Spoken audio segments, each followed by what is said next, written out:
We're going to begin this third learning objective, which now deals with, and that's why it was so important for us to establish our ability to analyze transactions, make the journal entries, and post them, because at the end of the accounting process, or towards the end of the accounting process, if we wanted to prepare financial statements, we have to make sure that all of the accounts are adjusted to their current balances. So, for example, in transaction number 2, this could have been on June 2nd. We now want to prepare the financial statements as of June 30th. Are all of those office supplies still unused? May not be. There may be office supplies used up. That account has to be adjusted. What about the office equipment? We bought the office equipment, let's say, on June 3rd, and now today on June 30th, we want to prepare the financial statements. Those financial statements have to have a corrected or an adjusted balance. What happens to that office equipment? As you use it, it gets depreciated, and that depreciation has to be reflected. So the financial statements have to be based off of the adjusted trial balance accounts or adjusted accounts. So that we have to look at all of these accounts, like office supplies, office equipment, to make sure that they are reflecting the adjusted balances. Again, the accrual basis will cause you to make these adjustments. Without accrual accounting, you wouldn't have any adjustments. You would simply have revenues when you collected cash and expenses when you paid cash. So here, with accrual accounting, you have to determine how much of this is used up. So the office supplies are assets because they have economic benefit, future benefit when you buy them, but toward the end of the accounting cycle, or the end of the accounting period, they may have been used up. We have to adjust the accounts before the financial statements are prepared, and this is after, for example, the illustration we just did is the self-assessment. You go through all of the journal entries, you post them, you make sure that the balance sheet, or the T accounts balance out, and then you make your adjusted entries. Now, just some key points. Remember I said, aside from retained earnings, you never record revenues and expenses directly in retained earnings. Here's the key. We're going to make adjusting entries. For us, they never affect cash. The only time an adjusting entry affects cash is if you get something from your bank and says that we made a mistake on your check and we really should have deposited more, or there was a non-sufficient fund check, we're charging you $40, or there's a bank fee. So as far as you're concerned, your adjusting entries do not affect cash. So exams, homework, you should never have cash involved with your adjusting entries. They are predominantly internal transactions. They don't involve anyone outside of the entity. They're internal transactions, meaning that internally, I go into the stockroom, I count the office supplies, and if I find out there's 100 left, that means I used up 300. But that's internal to the company, never external. Never external. And it will affect one balance sheet, at least one balance sheet, and at least one income statement account. So it will never affect cash. So the process is always going to be at year end, always before we have our financial statements prepared, never affects cash, one balance sheet, one income statement account will be affected. Now, before we do that, as we said, we should be sure that, and I asked that question, I asked you when we were doing the self-assessment, if your debits equal credit. So what we should do is take all those ledger accounts and list them in their debit and credit columns to make sure that the unadjusted trial balance balances. Because before we start making adjustments, we have to be sure that the accounts are not misstated. So that the trial balance is just a listing of all of the general ledger accounts in their debit and credit balances. And one of the most important things to realize is that there are no adjustments made yet. So we just take the raw numbers as we do up on the screen, and that the purpose is to make sure that debits equal credits. It does not prove the accuracy of the reporting and recording process. So I can't say that your statements are accurate. I could just say that debits equal credits. So for example, let me put up a trial balance as an illustration. And then of course, we will look at the accounts that we need to adjust. But if we look at this trial balance, I mean, all this represents is that all the accounts are listed. And by the way, the T accounts, someone asked me, I mean, it was kind of, when we were doing it, I was kind of simulating an exam. It was sort of haphazard. I mean, I wouldn't ask you to make a ledger look like it would be in order. You know, as the accounts came up, I was using them. But in reality, assets come first, then liabilities, then equity, then revenues and expenses. So the first thing we do, you know, it's not a financial statement. This is not a published financial statement. It's an internal document. Name of the company, the unadjusted trial balance at December 31st. So we list them in order, and debits have to equal credits. So you have to be sure, and if something is wrong here, you have to try to investigate, and that's why you go back. If something is incorrect, the first thing you would do is go back to the T account, and if you can't find it in there, you go back to the journal entries to find the errors. Now, how could this balance and still be wrong? Anyone have any idea? Yeah. Like if you swap the debit and credit? Yeah, in terms of, you know, debit, it should have been a debit to cash, credit to revenue, and you debit revenue, credit cash. It'll still balance, but it's not correct. You could use the wrong amount. So in our example, you could have had, instead of having 4,000 of commissions, you could have put 40,000 on both sides. Or you could have just forgot an entry. Just don't make the entry, and it's still a balance. So the accuracy is not proven by the trial balance. It's simply the starting point, and it helps you understand what accounts may need to be adjusted. Now, when we look at the adjustments, there are two categories, accruals and deferrals. And the difference between the two, they're going to have the same sort of process, but a deferral always is a little bit more difficult because a deferral is something that's previously recorded. For example, office supplies would be a deferral, prepaid rent, office equipment, so that you have something already recorded and you have to make that adjustment. So, for example, you'd have, let's say, cash paid, just as an illustration or a disbursement.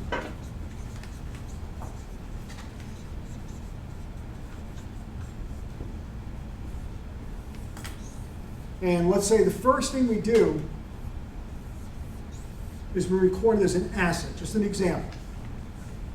So an illustration here could be prepaid rent.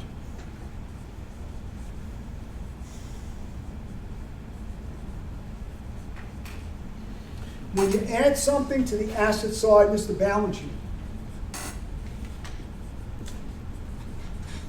When you add something to the asset side of the balance sheet,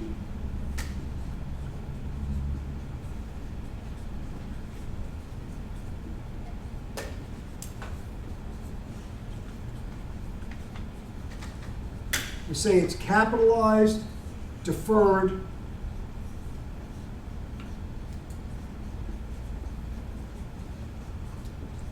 or an unexpired cost. The cost is not used up. It still has future benefit. So you've got prepaid rent, prepaid insurance, office supplies, office equipment. All of that is capitalized. The word capitalized means to add to the balance sheet.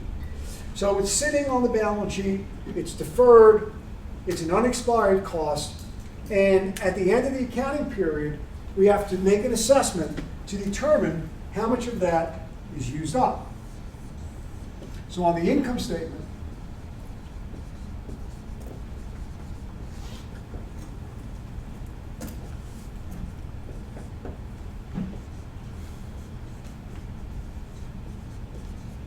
we have an expense. So we have to examine a pre-established account. By the way, you could have a advanced collection. A liability and unearned revenue is also deferred. You could have deferred revenues and deferred expenses. This is considered a deferred expense. As the asset is used up,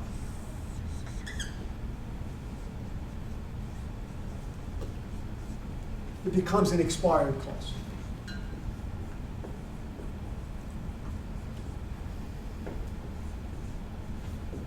So that would be the adjustment process for a prepaid or a deferred asset.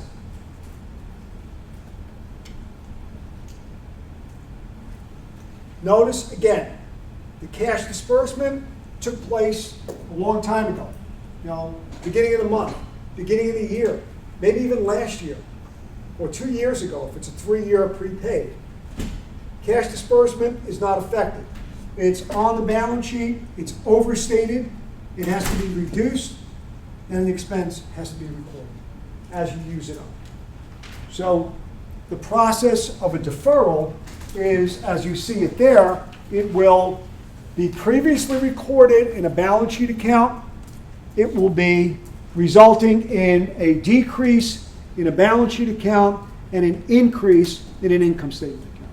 The adjustment is going to reduce the office supplies, reduce the prepaid insurance, and increase the office expense or increase the insurance expense. Yep. Is this similar to like the prepaid like gym membership and like a yearly subscription? Like Yeah, well, let me do that one for you. Okay. Yep, that's coming up. So let's do the revenue side. I could have a deferred revenue as well. So in this case, the cash inflow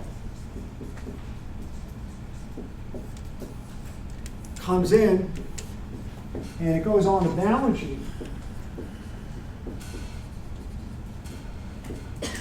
as a liability. And that's deferred also.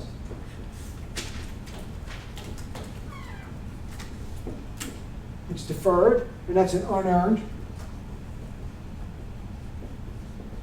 An example would be unearned subscriptions.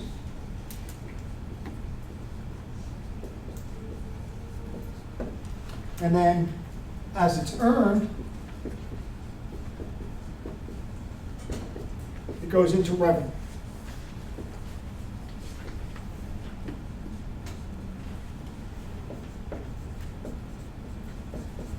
So with the passage of time, or as services are delivered,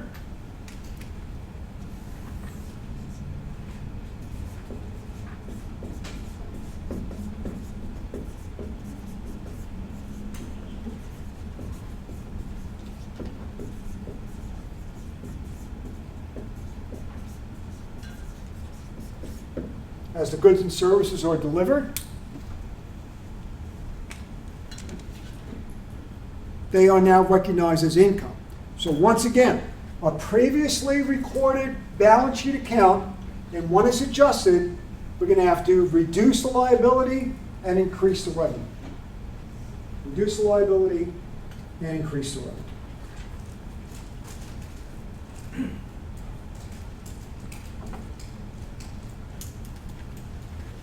So deferrals mean that cash is received or paid in advance. Now that cash is already paid, you're sitting with an asset or a liability that is overstated at this point, and you have to decrease that balance sheet account and increase the income statement.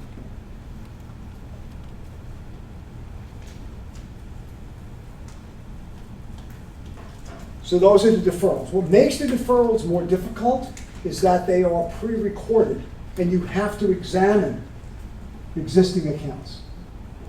That's what makes deferrals more difficult. Now, before we go any further, I'm glad you asked a question about this, because that's something you've seen in the unearned subscriptions. You've also seen some of the prepaid rents, so we'll flesh that out in just a few minutes. But in the interim, any questions on a deferral? What do you mean by a deferral? It's something that's previously paid or received on your books, but not properly adjusted. It's either an asset that's too high or overstated, or a liability that's overstated.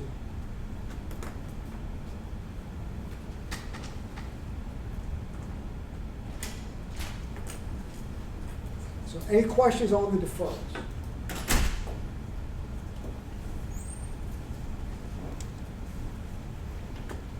Let's do the accruals. Now the accruals are not previously recorded, so that's what makes our life a little bit easier.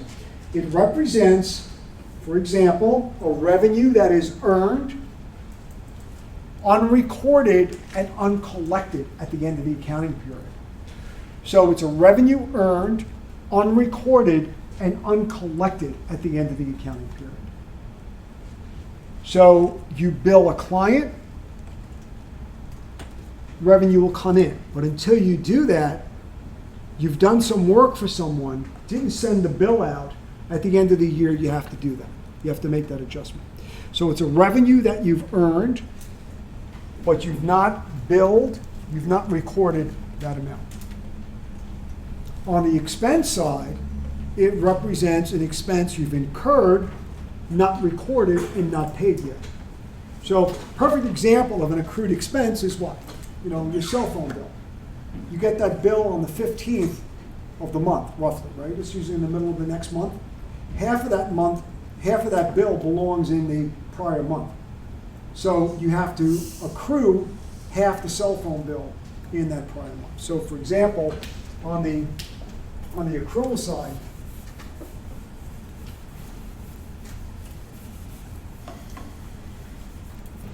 you're going to have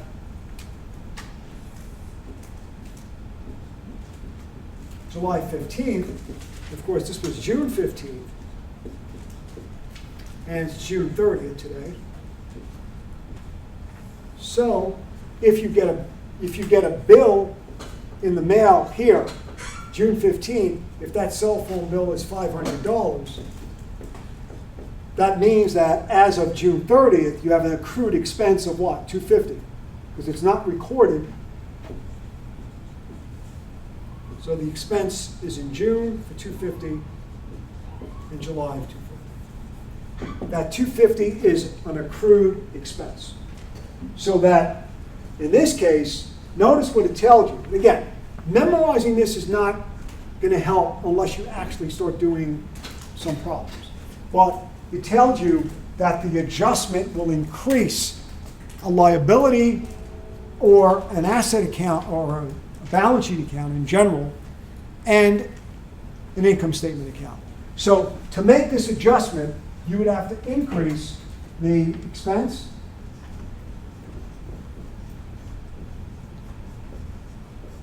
utility expense goes up and utility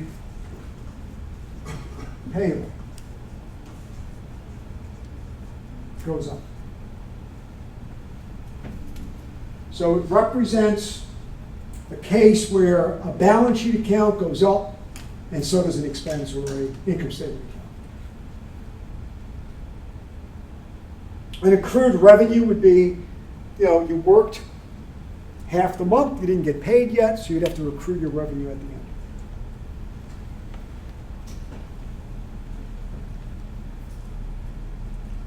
And both are needed in order to properly measure the balance sheet and properly measure the income statement. All right, so those are your adjustments. You've got deferred revenues, deferred expenses, you've got accrued revenues and accrued expenses. And the next slide is just a summary for you, which really just summarizes what we paid, what we mentioned on the prepaid or deferred or the unearned revenues, and then the accrued revenues and expenses.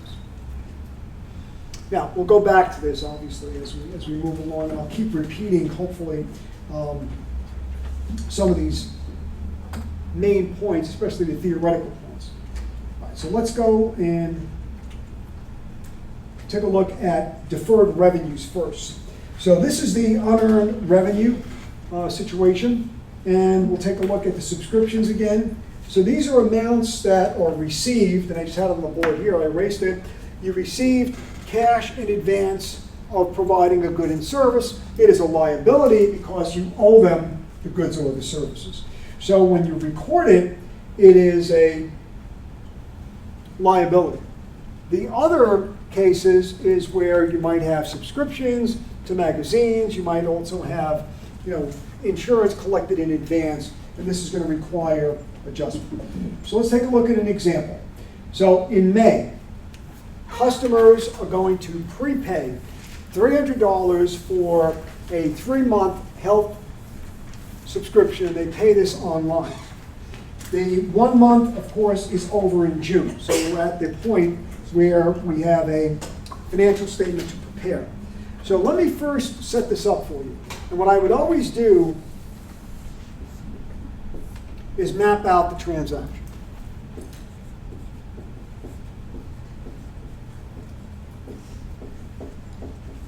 So in the beginning of May, customers are somewhere in May. You had a 3-month rather, subscription. That is collected in advance.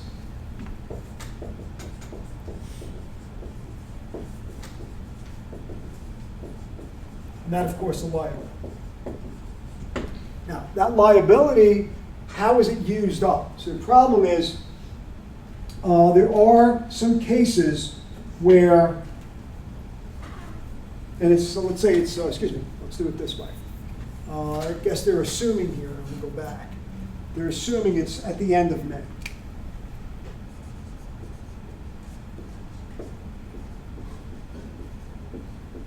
So it's June, July, and August, yeah. Okay, sorry. Okay, June, July, and August.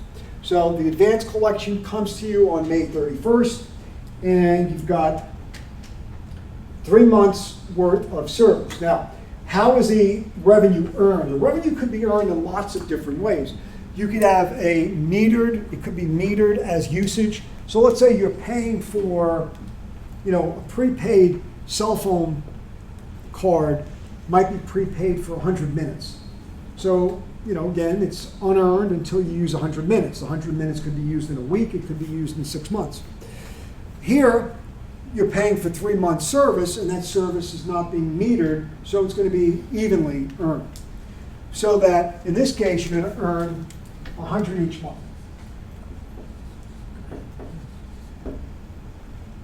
And once again, I think I did this earlier with you. The earned is 100 each month, and the liability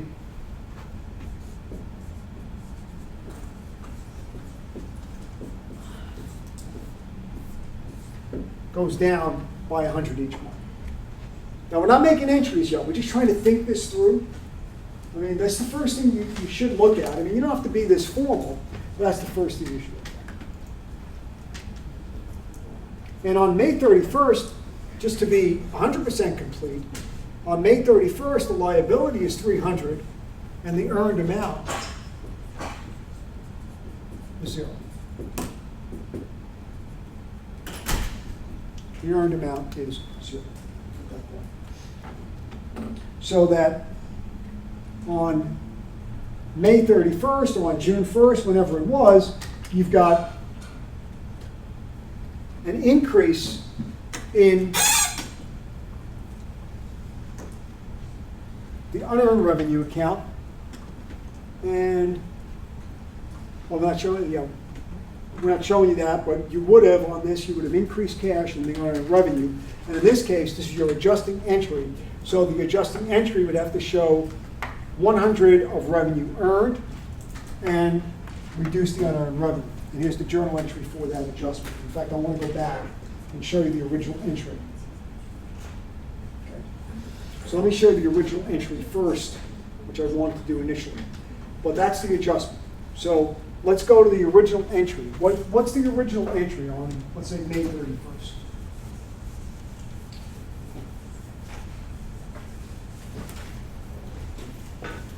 So we can back up and show you that on May 31st.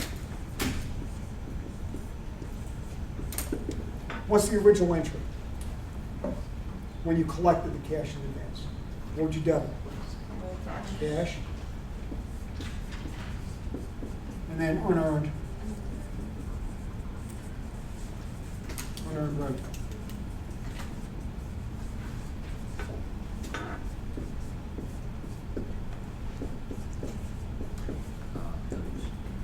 So that's the original, and that's for 300. Okay. So now we can pick it up here. I should have showed you this first. So now we're going to pick this up. By the way, before you even have the adjustment, your liability is at 300. That's your balance in liability.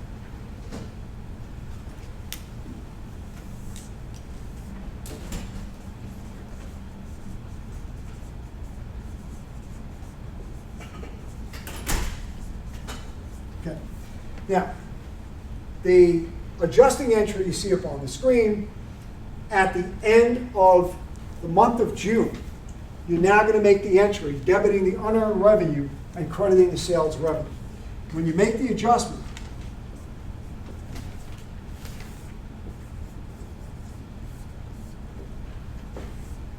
and we have it right here,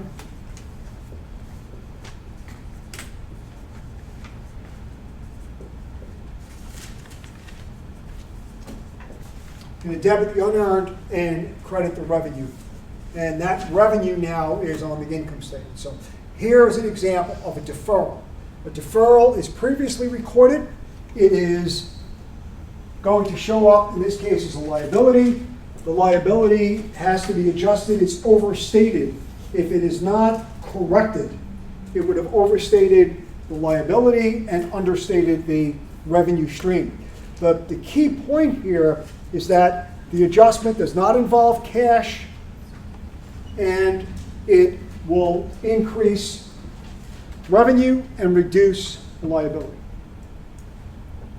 So every deferral adjustment increases an income statement account and reduces a balance sheet account. I'm going to show you one more now as well. Now, before we move on to the next one, which will be a deferred expense, anyone with any questions on this? Any questions on the mechanics, the debits and credits? Any questions on the logic of this transaction and this adjustment? Yeah. Do we label them any differently than the two? I'll label them differently if you. Do we link to the journal? Oh yeah. Do you link them to the original accounts now? Yeah, I think you're not going to see that here, but in the supplement, I asked you to look at also that kind of comprehensive example. What we normally do is in the ledger, you'd have a separate section that says adjusting entries. So at the end of the month of June, on June 30th, you would list all your adjustments today. So this would fall into a list of adjustments. All right. Any other questions on this one? Yeah. Okay, Sure. so next month it's gonna be the same thing. The Next month? adjustment is gonna be 100 Next and month, 100. the same entry. So let's just say if we do,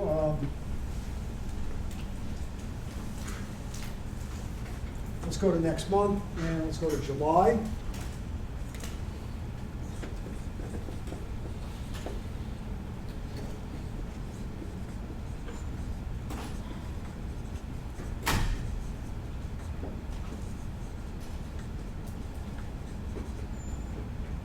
They're using sales revenue.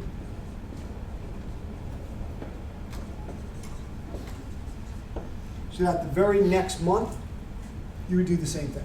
And then, I guess I was trying to go to then the next month, and then unearned revenue would be 0, but then revenue would That's be right. 100. Revenue's Now always it's 100. 300. Yeah, always 100. Well, So to equal yeah, it would be 3. for that year, you would keep, so this would be, this is in June, Mhm. and then that's June. In July, you make another adjustment, and that would bring this down to 100. And then in August, you would do the same thing.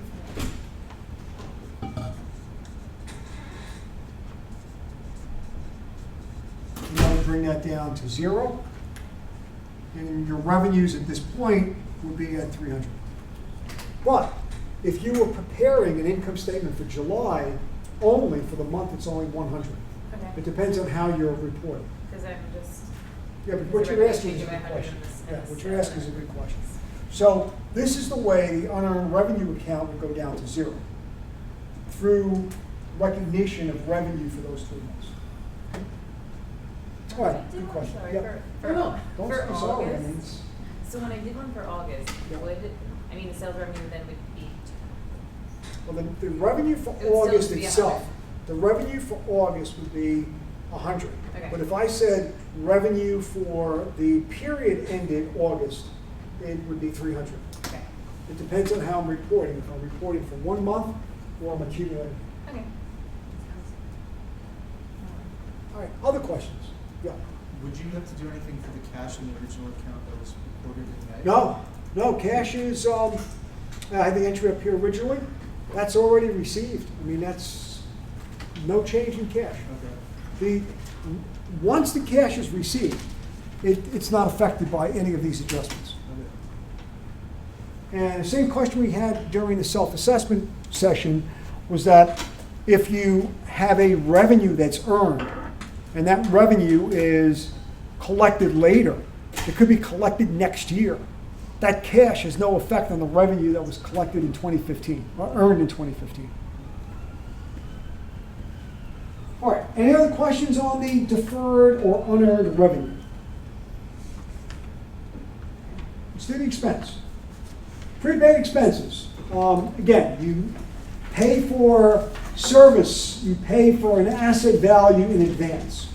So these are assets because they have economic benefit. By the way, the unearned revenue is a liability because it is an obligation to perform in the future based on a transaction that's already occurred. That's the definition of a liability.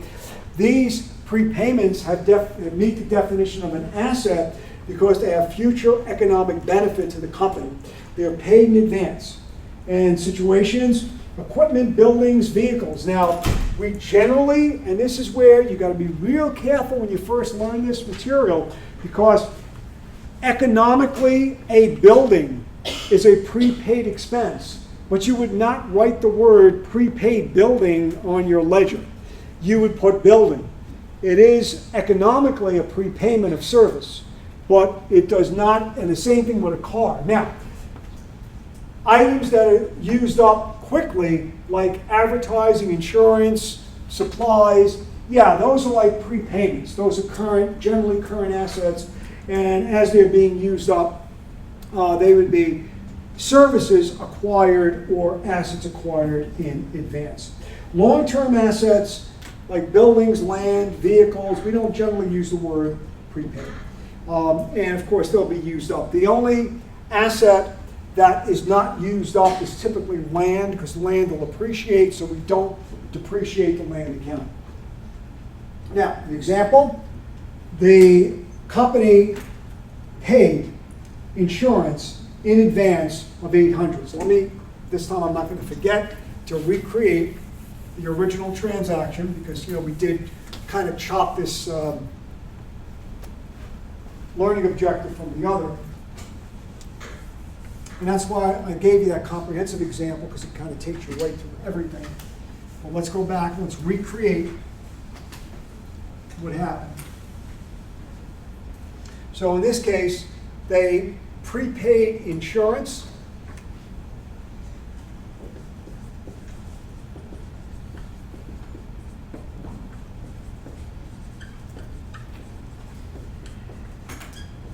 So that is an asset and you credit cash. And that reduces the asset, and that was for $800. And that was on the date of payment. So if you go back, check some of the other learning objectives, it was 4 months. And when we look at this again,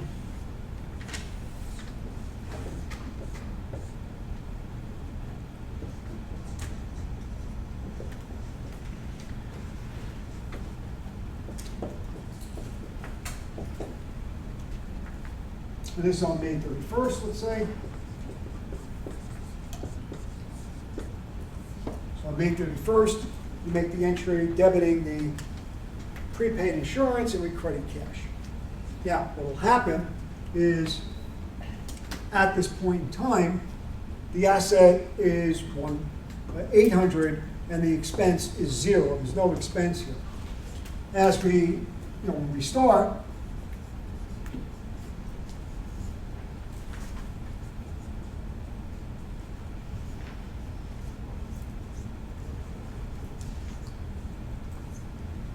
when we go into June, what happens?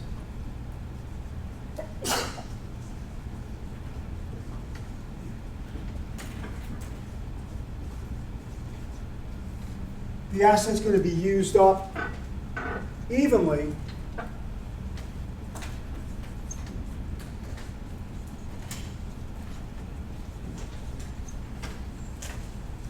it's going to expire. Remember the diagram I had? The asset kind of swings into that expense category. It does that at a rate of $200 per month.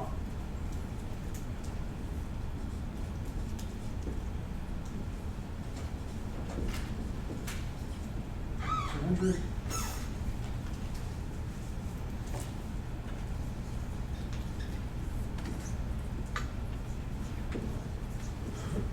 So the asset is going to be amortized down $200 per month, and the expense would be recognized at the rate of $200 per month. Asset balance drops. And what you would have here, of course, if we did the posting to the T accounts,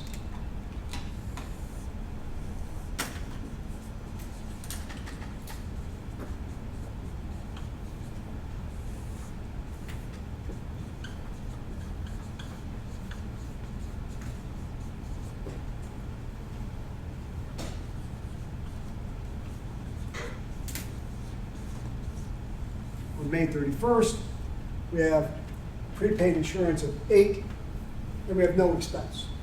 Now, at the end of June, we have to make the first adjustment. That's where this comes in.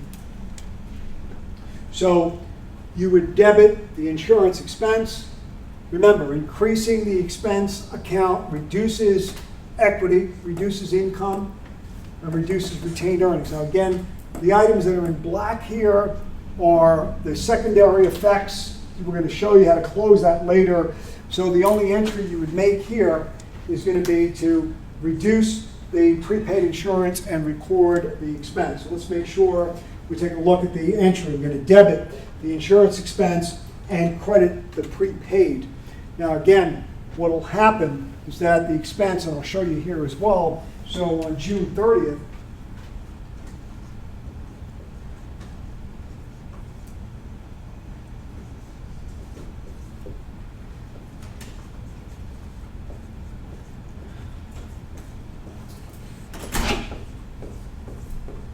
the prepaid insurance goes down to 6, and the insurance expense is going to be sitting at 2. Once again, a deferral is a prepaid, in this case, or an advance collection that has to be adjusted. The adjustment will never involve cash. The adjustment will always increase an income statement account and reduce a balance sheet account. So you're reducing the asset and you're increasing the expense in this case. So right now, at the end of the month of June, you still have 3 months of insurance that's owed to you.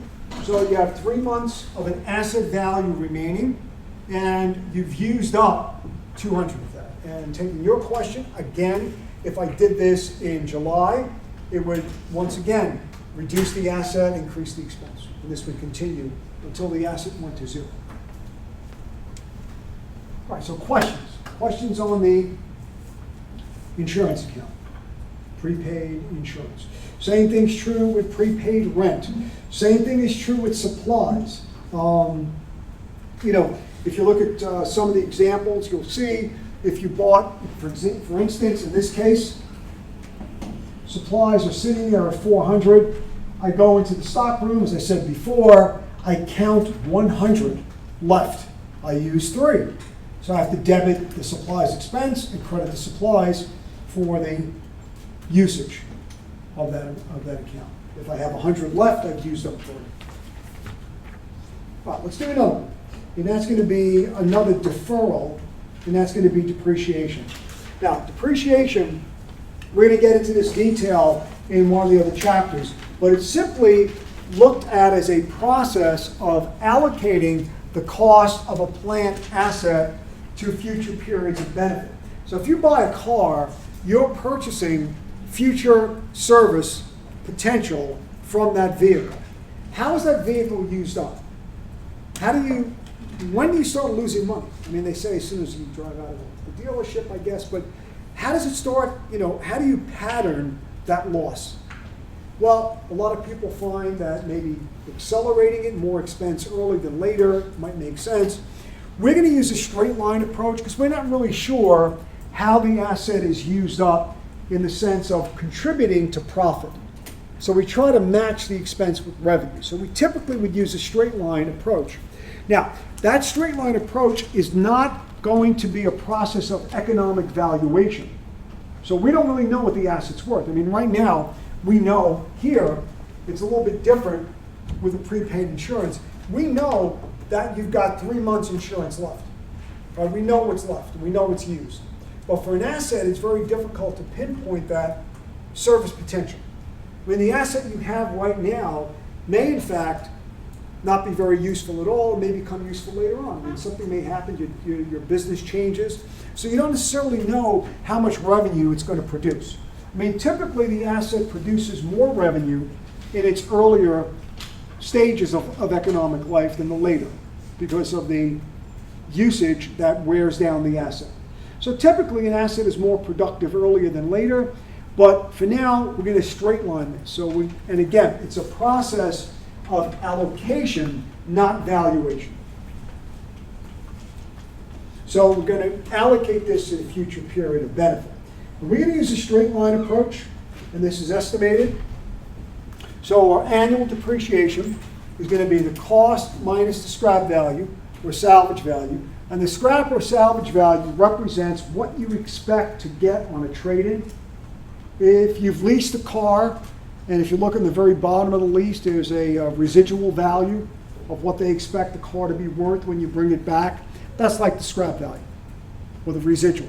What you expect to realize when the asset is returned or traded in.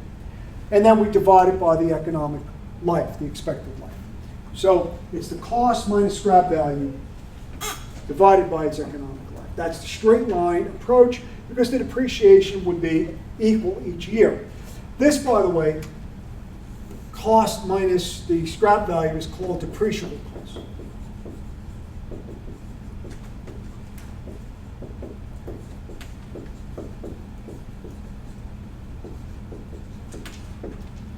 Or the depreciation base.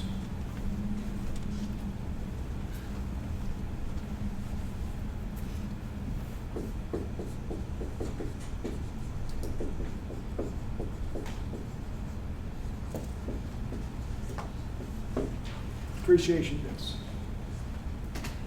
What we mean by depreciable cost is that the scrap value is not depreciated, right? It's what you expect at the end. So the cost minus the scrap value is known as the depreciable cost. Now, when we record, and a lot of you have seen this because you might have got ahead with the material, when we record depreciation, because of the significance of a building, of a plant asset, we try to maintain the cost separately. So what you'll find is that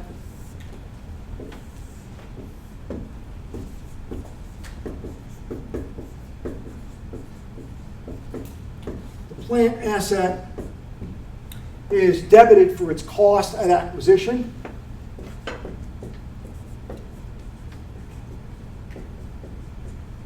Just like, and I left this up here purposely so you can see it, I mean, it's just like the prepaid, right? I mean, same idea. You buy an asset that's going to be used up over several years, you've got prepayment that provides future benefit. But the difference is, when we use up the prepayment, it's, as we said, fairly certain, correct? I mean, it's, first of all, it's not material in terms of significance. It's not a very significant asset. It's a small number relative to a building, so it's not that significant. And secondly, we pretty much know, look, if I paid for 3 months insurance or 4 months insurance, as 1 month is used up, I've got 3/4 left. It's kind of exact, if you will.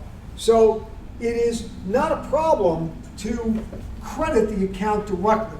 But because this is an estimate, the problem is we want to preserve the historical cost. If you bought a building for $18 million, you want to know what you paid 5 years from now, so you want that preserved, or 15 years from now, you want the cost preserved.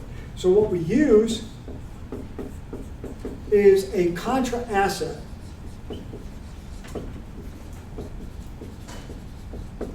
account called accumulated depreciation.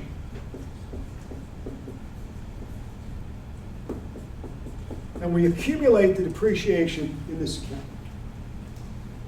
So it preserves the historical cost, and realizing that depreciation is only an estimate, this is ensuring that the fact or the factual information that you have is maintained.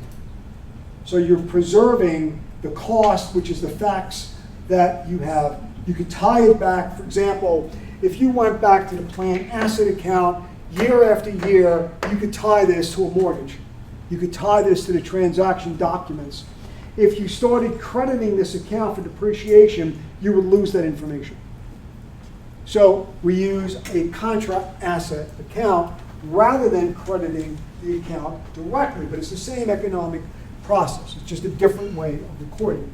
So in this case, let's say that you bought equipment that originally had a cost of $10,200, and we say it's going to last for 5 years with no scrap value. So the depreciation that we're going to record is going to be cost, and I'll put this clearly over here so you can see it. If you look at the formulation,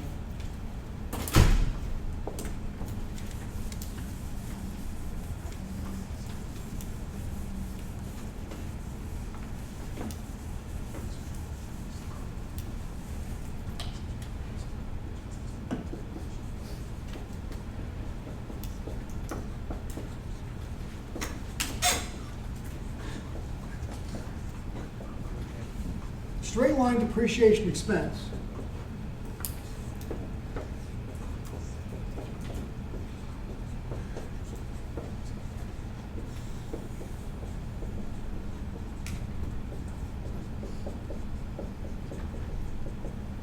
is the cost minus the estimated scrap value over the estimated life. So in this case, 10,002, there's no scrap value, and that's going to be for 5 years. Now, this is a 5-year period, so you would depreciate it annually in most cases, 2,040 per year.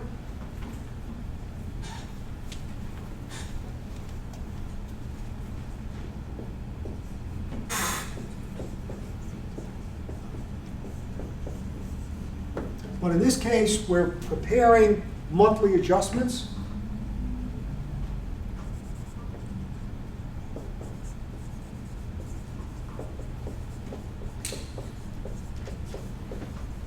So we're going to write this asset off at a rate of $170 per month for the next 60 months.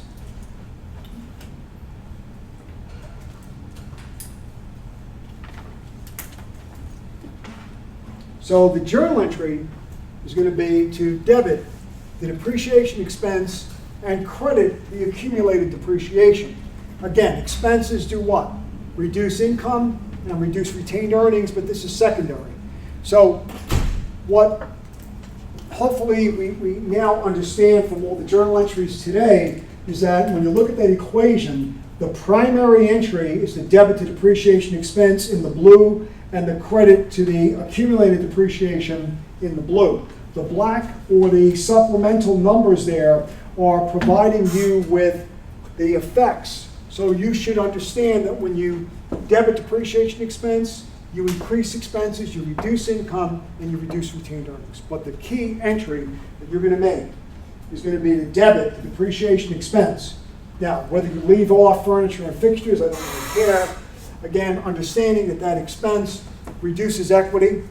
You don't debit equity directly. You don't debit retained earnings directly. I've got to see it going through the depreciation expense account, and you credit the accumulated depreciation.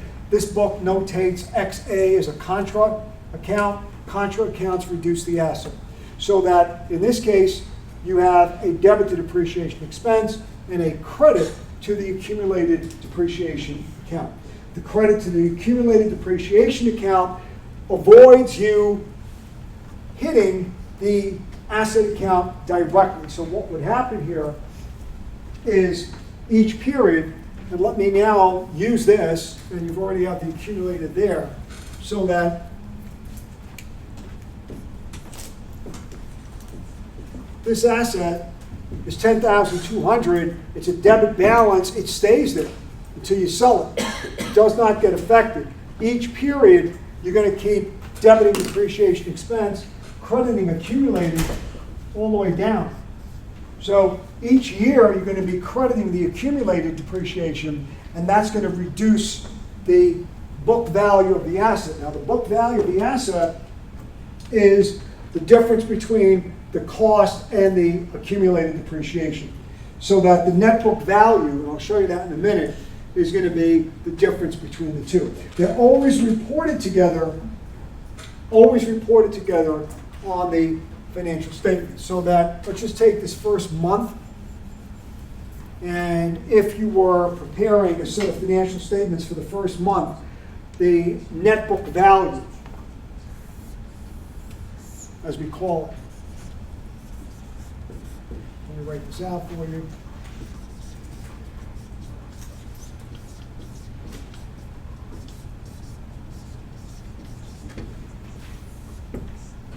The net book value is the cost minus the accumulated depreciation, 10,030. So on the balance sheet, the net book value is going to be the cost minus the accumulated depreciation. Now you notice the term is net book value. Net book value has nothing to do with the market value of this asset. You would probably be able to sell the asset for less, not more, but that is the book value of that asset. How much is it for 1 month?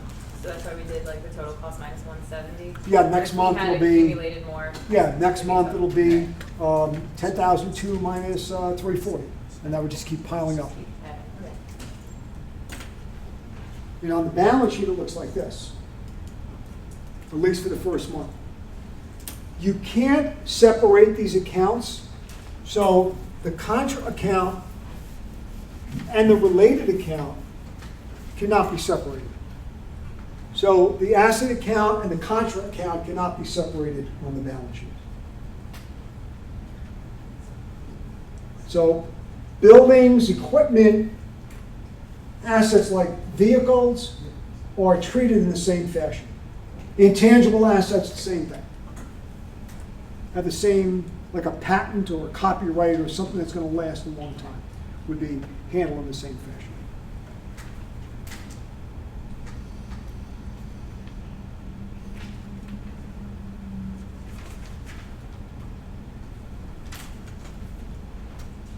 All right, so on the balance sheet, you have to show cost minus the accumulated.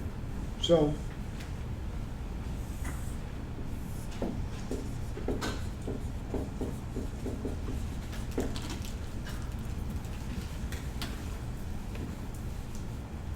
in 1 month, let's say it's June,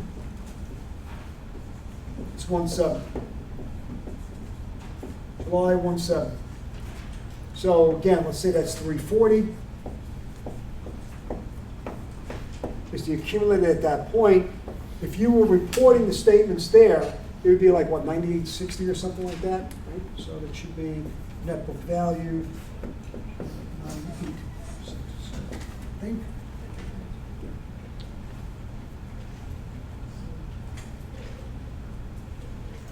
So that's the net book value. Next month, you reduce it by another 170.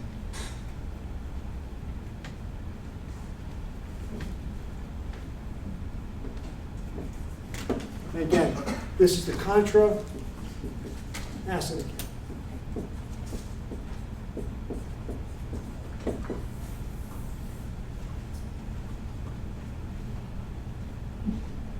And again, the difference is called the net book value. And the accumulated is the portion of the asset that's been reduced through the usage of the asset. All right, any questions on this type of deferral? This 10,200, we normally, I mean, I'm not going to walk around and say that's a deferred asset, but it is economically. I'm going to say it's a building, plant, it operates the same way. All right, so now, before we move to accruals, any questions on deferrals? Deferrals are always the same. Cash is paid in advance or received in advance. It creates an asset or a liability that has to be adjusted. That adjustment will either increase a revenue or increase an expense and reduce a balance sheet account.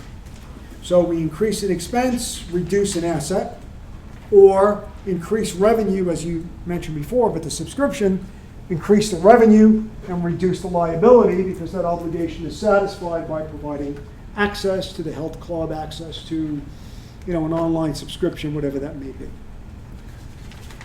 Anything else on deferrals? Yes. So I guess, yeah, this gets really complicated. I mean, I didn't look at the homework yet, but Yep. what if there's there's interest charged on the asset? Are we factoring the cost of interest?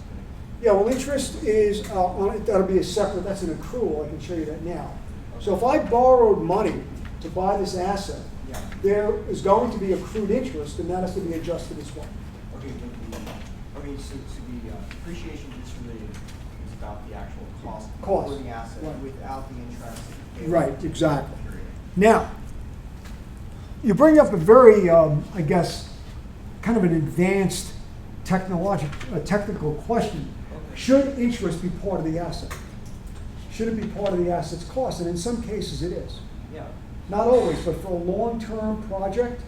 So if you're building building your own power plant or having someone build a power plant for PSE&G, that may take multiple periods. And if you need to borrow to build that power plant, the cost of borrowing is added to the cost of the asset. It's not going to be considered interest expense because if you think about it, and this is where at some point, when we do some testing, the questions I ask sometimes on the softer side would be to think about how do you justify that? Because the plant is not producing anything. So think about it. Is there any matching going on? You're not producing anything, but you're incurring interest. I see. So how do you justify the interest being Yeah. charged? Yeah, how do you justify expensing that interest? So it's almost like when you buy a house, before you move into the house, if you, let's say you have a bridge loan or some kind of a loan, that loan should be considered part of your cost of acquisition. Because you're not really using the asset, you're not using the property. So in some cases, the interest would be added. But that's going to be way off into another chapter, probably maybe even intermediate, but that's a good point. But Yeah, just it's a very good now, point. if we were taking an exam, Yeah. we hear. No interest in the cost of the asset. It would be an expense that would have to be included. We would keep that separate. Yeah, so I mean, theoretically, you could justify that. And that, by the way, I'm just going to divert for this for a second, because I'm going to tell you that this whole idea of whether something should be an expense or an asset is, I mean, if you wanted me to, I always say this, you want me to teach you accounting in 15 minutes, I could do that and end the semester by just telling you. It really boils down to whether or not a cash outflow or a disbursement is an asset or an expense. Do you expense it, or do you put it on the balance sheet as an asset? Do I defer it, or do I recognize it now? And the whole idea is to move that between accounting periods. So it does become debatable whether or not interest is part of the asset cost. So it's a good question. All right, so let's get to that. Let's get to that accrual. Let's get to that question that you had, and that is accrued revenues and expenses. These are cases where you have unrecorded revenues and expenses, uncollected revenues and expenses. Unfortunately, you have to record them because the revenues are earned and the expenses are incurred. So when you have an accrued revenue, these are revenues that are earned and that is in advance of being paid. And they're less complicated than deferrals because they're not recorded yet. So these are revenues earned, regardless of when the cash is collected, and have to be recognized in the financial statements. And it will always create on an unearned, or I should say on an accrued revenue, it'll always create an asset and revenue. So, interest receivable, interest income is accrued. You could have an accounts receivable and sales commissions that you didn't record yet, but you've earned. I mean, what about, for example, What if you sell, you're in real estate, taking our example on the self-assessment, you're in real estate, you are in the process of selling a home. The closing or the contract doesn't get approved. All of a sudden, it goes through and you didn't record it yet. You now have sales commission. So your real estate office will now say, okay, the sales went through, you got the commission. And if you didn't know that, you wouldn't have recorded it until you find out that the sale was approved. Once the sale was approved, you would debit a receivable and credit revenue. Now, again, completed services, goods are delivered, may not have been recorded, and then the bank interest is the opposite, the flip side of the interest expense. You may not know about your interest on your checking or interest on your CD until your statement comes in. The bank statement may come in 3 or 4 days after, let's say next week, July 7th, July 9th, your bank statement comes in, you find out your interest, and then you could record it for the month of June. All right, so let's take an example. At the end of June, our sample company learns that its bank has decided to provide interest on checking for small businesses, and all of a sudden now, out of nowhere, you've got $60 of accrued interest. The accrued interest is unrecorded, it's earned, unrecorded, and uncollected at the end of the period. It's not cash, so therefore you would have to increase interest receivable and increase interest revenue. Again, in the blue, let's just make this real clear because I noticed that by going through the self-assessment, I really do it for myself as well.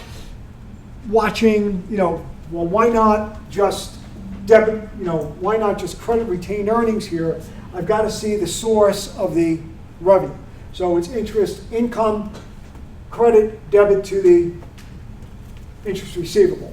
And of course, the effects of revenue would increase net income and increase retained earnings.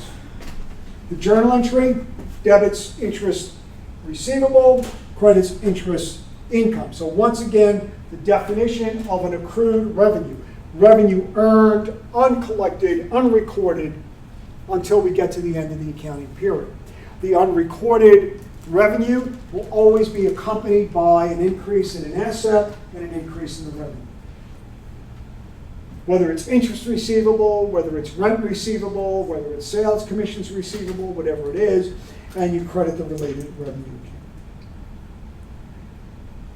Questions on accrued revenues? And as I said, accrued revenues and expenses, not to discourage you from asking questions, but they are a little bit more straightforward because you don't have to go ahead and do what? Look at another account and say, well, wait a minute, is that account correct? Here you just get the information that comes in, and you'll see when you do the audit, as you're closing for the client, obviously the client finishes on, let's say, the year end December 31st, you're sitting in the client from, January 2nd through February 15th when the statements are going to be issued. During that period, information starts coming in. You get bills, you get, bank statements, and it allows you to make these accrual adjustments. So the information that's provided is kind of delayed.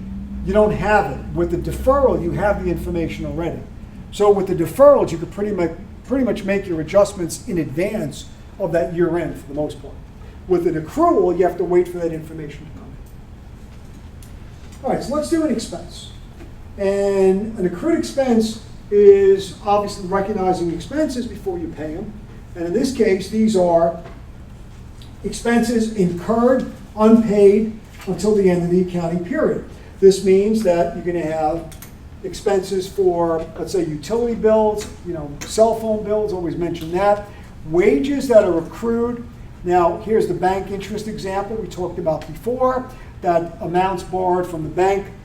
You've got interest that's accrued. That one you might be able to figure out right in advance. But sometimes if you have a line of credit, you may not, because you might have a floating rate.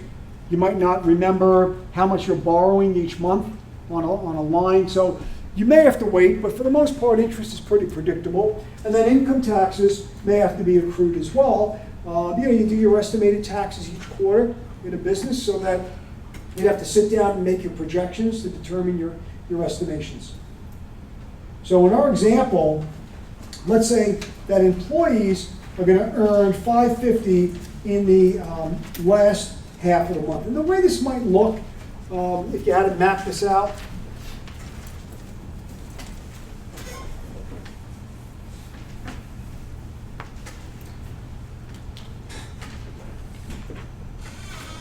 so let's say you get paid every 2 weeks. All right, so let's say in the first week, and this could be, let's say in July, so this is June 30th. And let's say the payment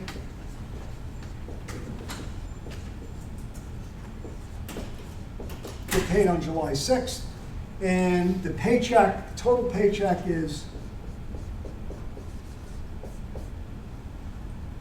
$11.50, and it's bi-weekly.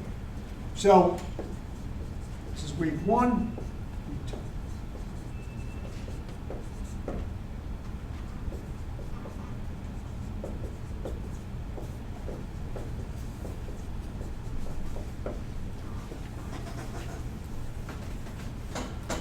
As of June 30th,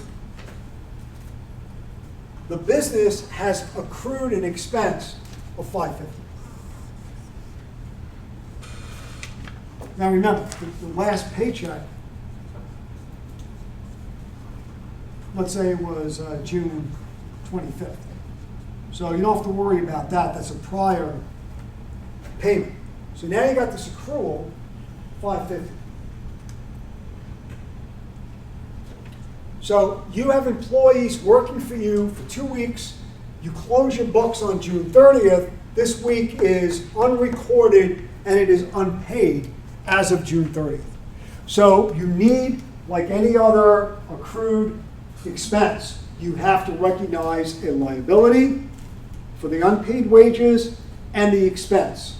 Because if you cut off, and by the way, you'll hear the word cut off a lot, the cutoff dates, June 30th, we're cutting off, get all the expenses and revenues. We look for unrecorded, by the way, you do look for unrecorded liabilities in the period post closing date to look for unrecorded liabilities as these bills come in.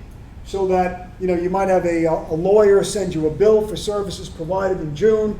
You might get that bill in July.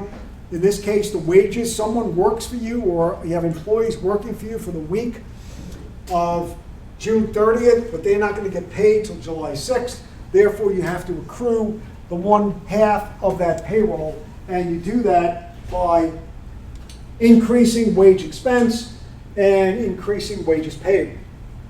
So you increase wage expense, you increase wages payable, and again, the secondary effects of an expense is to reduce net income and reduce retained earnings. But the journal entry you would have to make is to debit wage expense and a credit to wages payable. Once again, by definition of an accrued expense, it's going to increase both an expense and a liability. Increase an expense and a liability.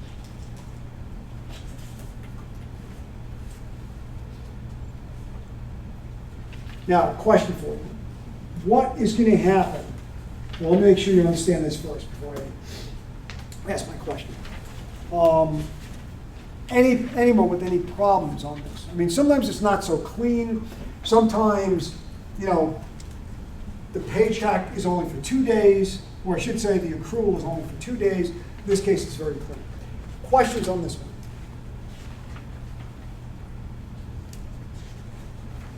What is the journal entry on July 6th? Bonus question. It doesn't give you any bonus, but just want to see if. What is a journal entry on July 6th? You got to pay the payroll. How would you pay it? Get someone who hasn't seen accounting before. Anyone who's not seen accounting before, could you kind of walk me through this entry? Well, let's think about it for a minute. How much do you have to pay somebody cash? Yes or no? Yeah. This is on July 6th. Let's piece the entry together.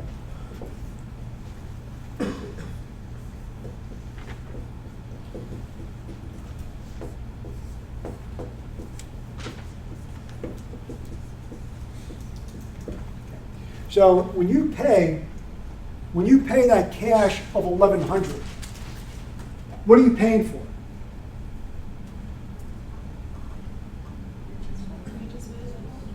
Anyone? Yep. Wages payable. Yeah, wages payable, you're gonna pay off this liability.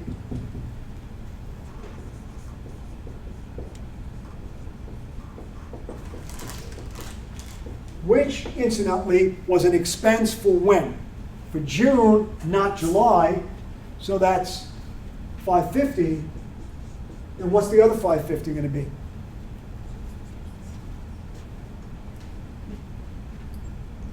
Wage expenses.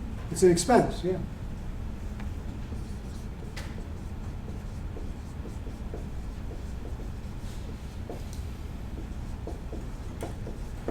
Now this represents the expense for July.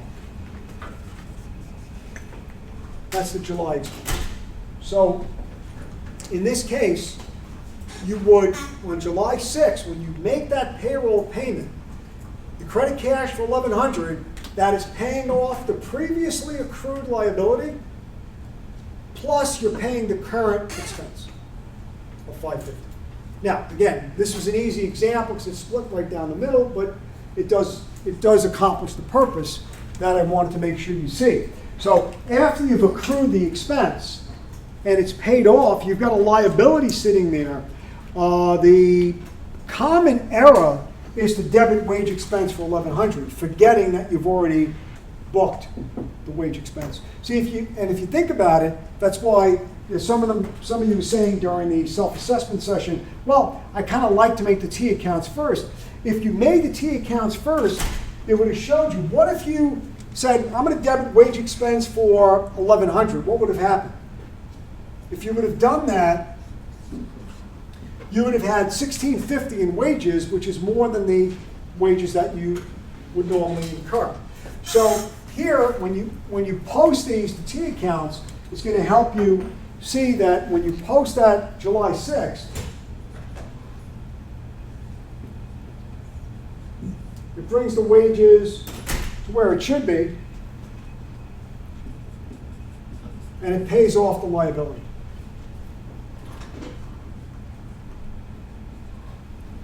So it pays off the liability. So again, just think about, again, I want you to go over a lot of these. I've got another self-assessment, which we'll probably get to when we get back on Thursday on adjusting entries, but we have one more to go and then we'll break. But just want to be sure that you work through these, and as I said, I strongly suggest when you're doing any of these assignments to print them out and work them out by hand. It's the best way, I think, to really understand that. Okay. Now, any questions on that last kind of extension of the, yeah, sure. So only when you fully accrue all the expenses, you adjust the cash. You would. Well, yeah, you would pay the cash You at credit the the appropriate cash. point. If it's a 2-week payroll period, that's when you pay. At the end of the 2 weeks is when you touch the cash, Mhm. because Right. it's accruing up to that. Yeah, so Okay. every 2 weeks you pay, and then in this case, we just happen to have a cutoff. That's the client's year end, let's say. So you gotta be sure that that half of the payroll goes into the expenses of the year ended June 30th. And then you also wanna be sure that for the next year ended June 30th, you don't double up on those expenses. That's why you debit the wages payable. All right, let's do one more, and that's the income tax. And this one, I'm just gonna, two more. The loan, here's the interest rate. So in this case, we have the loan borrowed at an amount of $12,000. Interest rate is 12%.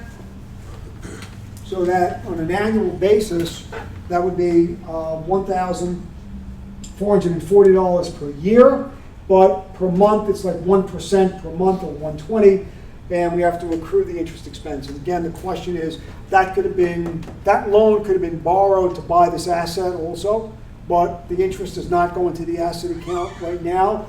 It's going to be expensed, increasing the expense by debit and crediting interest payable. And of course, the secondary effects, reducing income and reducing the retained earnings. Journal entry, interest expense, credit the interest payable. And then when you pay off, obviously you debit the payable and credit cash. No cash involved in these adjustments.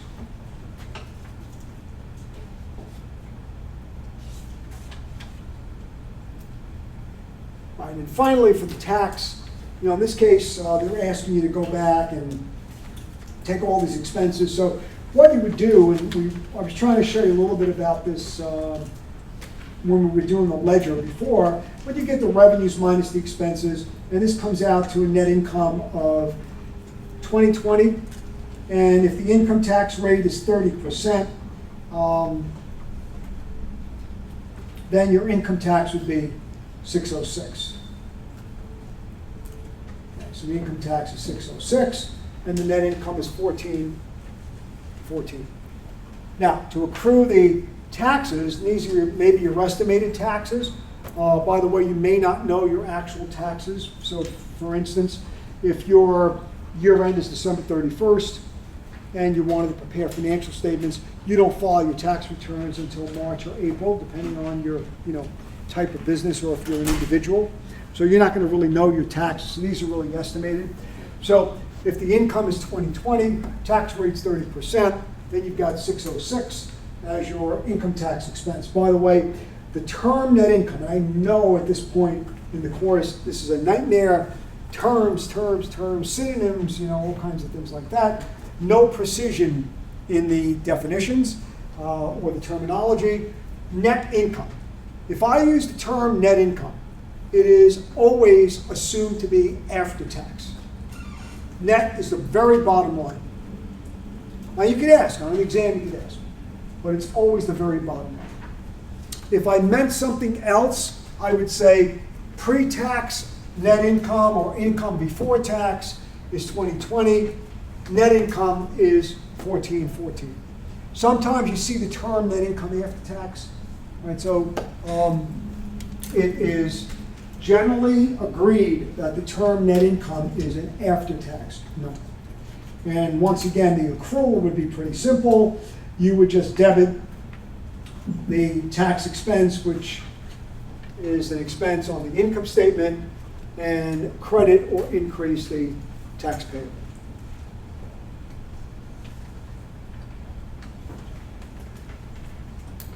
All right, so those are the adjusting entries that we will look at. I'm sure there'll be lots of them in the assignments. And just a summary, and these summaries are here for your benefit. Oops, sorry, with that. Oops. There you go. So this really summarizes it for you. And again, good to look at this. Maybe even memorize it, but don't rely on it. Make sure you do lots of examples to be sure you really, really understand that. So that's our summary.